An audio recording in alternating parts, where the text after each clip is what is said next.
सो good evening everybody, myself Acharya Vishvendra.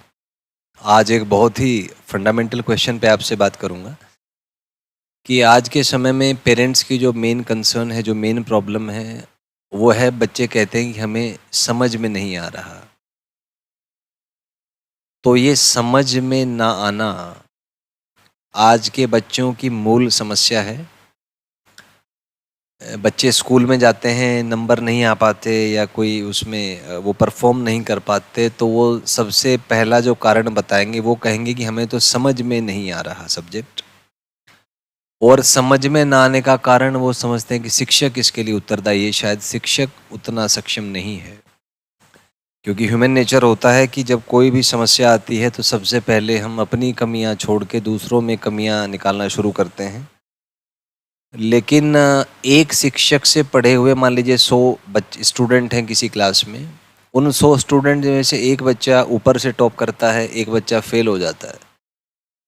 तो शिक्षक तो वही है। तो यदि कमी शिक्षक में है तो एक बच्चे ने कैसे टॉप कर लिया और दूसरा बच्चा कैसे फेल हो गया?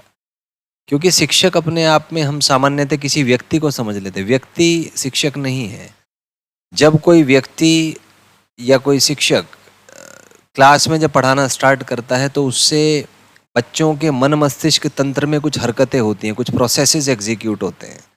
वो प्रोसेसेस वास्तविकता में शिक्षक हैं, लेकिन उसको प्रदान करने का माध्यम जो है, जो भौतिक रूप में जो माध्यम है, सामान्यतः हम उसको शिक्षक समझ लेते हैं।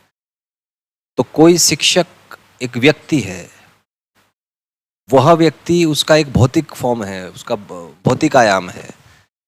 जब वह शिक्षक कक्षा में शिक्षा देना प्रारंभ करता है तो उसका मूल जो प्रोसेस है वो है कि कुछ जानकारियां वो देगा छात्रों को, और छात्रों का जो मन मस्तिष्क तंत्र है वो उस जानकारी को अवशोषित करने का प्रयास करेगा, और इस प्रयास में उसके भीतर कुछ प्रक्रियाएं घटित होंगी, और इन प्रक्रियाओं में सिद्ध होने से ही छात्र का मार्ग प्रशस्त होगा। अब कितना छात्र सिद्ध है, कितना वो काम सीख पाया है, ये निर्भर करता है कि उस व्यक्ति, उस छात्र की मानसिक स्थितियां, जो उसके भीतर जो साइकोलॉजिकल और न्यूरोलॉजिकल प्रोसेसेस हो रहे हैं, वो कितने इफेक्टिव हैं, कितना इफेक्टिव वो चीज़ें सीख पा रहा है।